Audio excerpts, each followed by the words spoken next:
Which is better, the LG K51 or the Samsung Galaxy A20? Well, in this video, we're going to find out.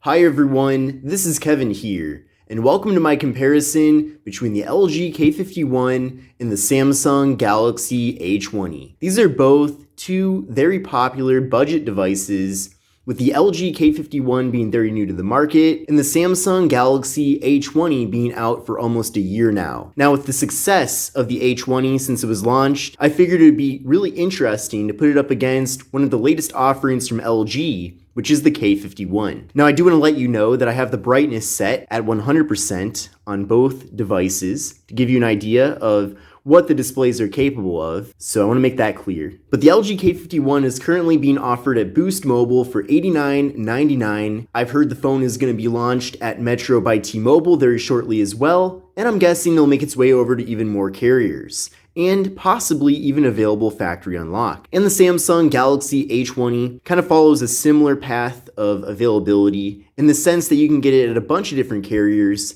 but also the phone is available factory unlocked. So I will be leaving links in the video description for both phones so that you can see the most up-to-date pricing for them. Of course, if you go the carrier route and you buy these at a carrier store, then you're likely going to be getting a huge discount on them, which in many situations would make a lot of sense. Now, the LG K51 features a 6.5-inch display compared to a slightly smaller 6.4-inch display with the Samsung Galaxy A20. You can see holding these two phones side by side here, the K51 certainly is a little bit on the larger side. However, they are both relatively similar in both form factor and looks. With the LG K51, we're getting an LCD display compared to a Super AMOLED display with the Galaxy A20. AMOLED is considered superior to LCD because it's brighter, it has better colors, and you get better viewing angles, compared to LCD, which is a bit more on the drab side, but also the viewing angles are definitely not as good. Now, both devices feature 720p displays, so the same resolution. The LG K51 has a PPI of 293, and the Samsung Galaxy A20 has a PPI of 268. Both phones feature a 19.5:9 aspect ratio,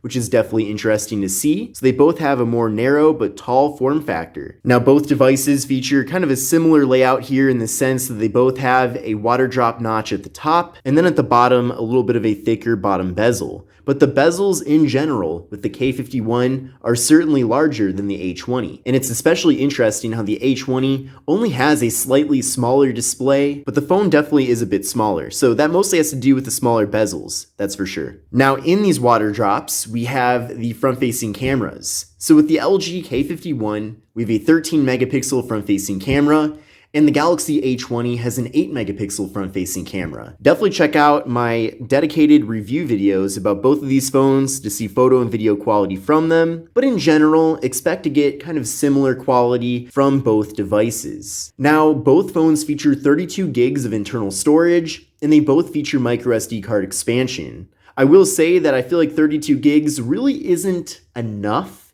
In 2020, it's like barely making it. It's really gonna barely get you by because nowadays apps are so large. So if you do consider yourself to be like a bit of a power user, maybe someone that has a bunch of applications installed on their phone and is always using them, then you're definitely gonna wanna get a microSD card and maybe even consider a phone with 64 gigs instead. But of course, if you're going to get a phone with more storage, be ready to spend more money. I did, though, install a variety of my favorite applications on both phones, as I've been using them when I test these devices, and they all work fine. So if you are someone that's a bit more of a digital minimalist, where you don't put a lot of stuff on your phones, then I suppose 32 gigs will get the job done. But if you plan on filling up the devices with photos and videos and downloads and all that stuff, then definitely get a microSD card. Now, neither of these two phones have wireless charging. They both have a fingerprint sensor though on the back. So we'll try that out first with the LG K51. And that's nice and quick. Now we'll try it out with the Galaxy A20. And that was very fast as well. So nice to see that we are getting responsive fingerprint sensors. Now also on the back of the two phones are the camera modules, and both devices have multiple cameras on the back. Now with the LG K51, we're getting a 13 megapixel main camera, we're getting a 5 megapixel ultra wide angle camera, and we're getting a 2 megapixel depth sensing camera. And with the Galaxy A20, we're getting a 13 megapixel main camera and a 5 megapixel camera that is both a depth sensing camera and an ultra wide angle camera. So despite the Galaxy A20 having one less camera on the back compared to the LG K51, we actually get the same exact capabilities. In addition to that, we're getting portrait mode with both the front and rear camera. Now here's how things look with the front viewfinder.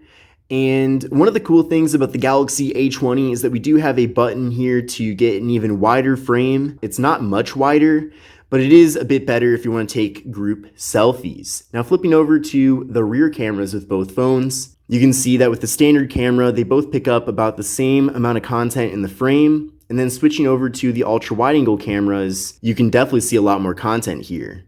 Now it does seem like with the Galaxy A20, the ultra wide angle camera is a bit wider though. As you can see, the papers up at the top are able to fit in the frame, whereas with the LG K51, you can't see that. But regardless, I'm happy to see that we are getting ultra wide angle cameras with both phones. Now both devices feature 3 GB of RAM, and with the LG K51, we're getting the MediaTek Helio P22 processor, compared to the Samsung Exynos 7884 with the Samsung Galaxy A20.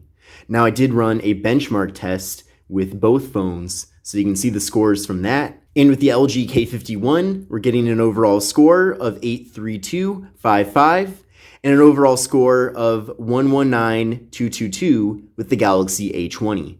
So without a doubt, based off of these scores, you are going to get a lot better performance with the A20 in comparison. But that's to be expected because generally the A20 is a bit more of an expensive device. But if you go into your carrier store, for example, and you see both of these phones being offered at the same exact price, then just know that you're going to be getting better performance with the A20. Now, video recording with both devices maxes out at 1080p. Both phones feature beefy 4000 mAh internal batteries, which is awesome. Now, with the LG K51, there is no NFC, and with the Galaxy A20, they have certain models that have NFC and others don't. Now mine does have NFC. I got this phone from Metro by T-Mobile, but I know that there are some international models that don't have it. So before purchasing your A20, if NFC is important to you, then definitely double check to make sure it has that feature.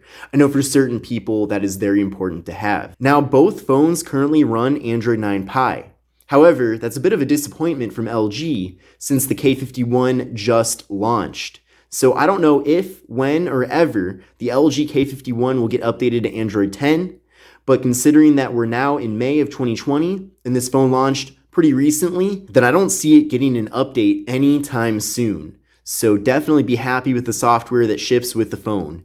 Now the good news is that for the most part, there aren't too many major differences between Android 9 and Android 10, especially for kind of the average consumer out there. So I don't think too many people would really have a problem with buying this phone with Android 9 Pie. You're definitely going to get full compatibility with your various applications, but of course it never hurts to have the latest and greatest version of Android. Now with the Galaxy A20, we're also currently stuck on Android 9 Pie, at least for my device here, but Samsung did promise that it's getting an update to Android 10 in May of 2020. Now we're getting close to the end of May of 2020, so I'm a bit concerned that they won't get us the update by the end of the month.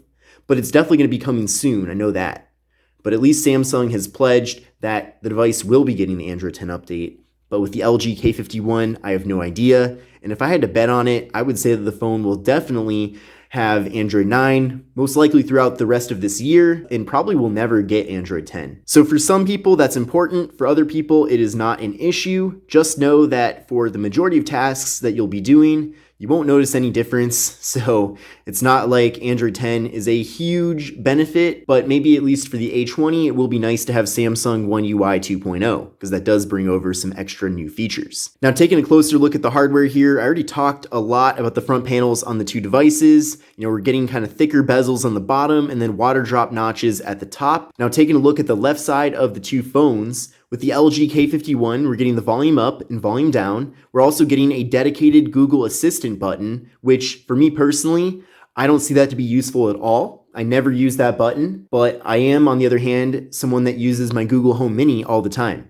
So I just don't really use that feature with my phone. And then with the Galaxy A20, we just have the slot for the microSD card and SIM card. Another thing too is that both phones feature a plastic build all throughout, minus the displays. So that's not a problem in my opinion. I mean, most people are probably gonna be putting cases on these phones anyway. But in addition to that, both devices do feel solid. So I do appreciate that. Now taking a look at the right side of the two phones with the LG K51, we have the slot for the microSD card and SIM card, and we have the power button. And then on the Galaxy A20 on the right side, we have the volume button and we have the power button. Now on the top of the two phones, they both feature the noise canceling microphone. And then on the bottom of the two devices, they both have the 3.5mm headphone jack. They both have the noise canceling microphone, they both have the USB-C port for charging and data transfer, and they both have the speaker. Now taking a look at the back of the two phones, they feature a pretty similar layout in the sense that they both have a fingerprint sensor, they both have the camera module, and the logos for the various brands. They're also both fingerprint magnets, so you'll definitely be picking up a lot of fingerprints on these phones if you do decide to use them without a case. So that's just one of the downsides with a glossy back. Let's now do a speed test comparison between these two devices. Now I did already clear out the recent apps on both phones, so keep that in mind. But we'll first go to the camera app. So 1, 2, 3, go. And the A20 was first to pull up the camera. Let's now go to Google Chrome. 1, 2, 3, go. And it looks like it was about a tie with both devices. And you can especially see in the side-by-side here how much brighter the display really is with the A20. And that's for two reasons. The first reason is because the display in general is just brighter. But the second reason is that with AMOLED, you are getting better viewing angles. So here's an example of that. Now let's go to yahoo.com. 1, 2, 3, go. And it looks like it's about a tie with both phones, which is interesting. Let's go to engadget.com. 1, 2, 3, go. It looks like it was a little bit faster with the Galaxy A20, which is to be expected. The video is popping up first as well. And it looks like the ad popped up first too. So we'll do some scrolling. So pretty smooth scrolling with both phones. You know, not as quick as a flagship would, but these phones are a fraction of the price of a flagship anyway. Let's go to this link. 1, 2, 3, go. And very fast to load up there with the A20. A little bit slower with the LG K51. But it's not like there's a huge difference between these two phones. But there certainly is a little bit of a difference. So which is the better choice, the LG K51 or the Samsung Galaxy A20? Well, from my experience of using both phones and from the demonstration that you've seen so far, there really is nothing about the LG K51 that makes it better than the A20. Maybe you could argue that having a slightly larger display is a benefit, but really they're so similar that it's hardly a difference. So it really comes down to the price that you can get these phones for. For example, if you walk into a carrier store and they're offering the same exact promotion and you can get these phones for the same exact amount of money, then definitely the A20 is the way to go.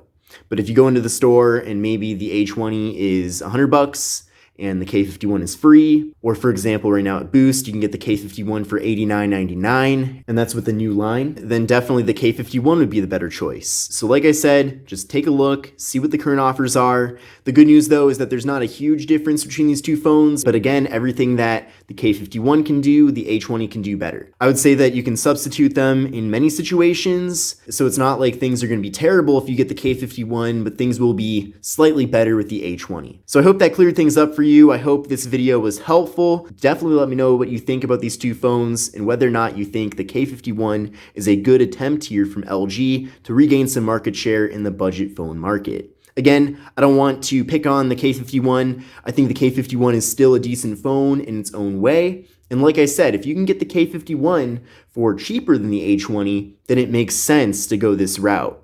But if the phones are exactly the same price or a very similar price, then the A20 is the way to go. But give this video a thumbs up if you enjoyed it. Take a look at the links in the video description to see the most up-to-date pricing for these two phones. But this is the LG K51 versus the Samsung Galaxy A20. My name is Kevin. Make sure to sub to the channel, and I will see you in the next video.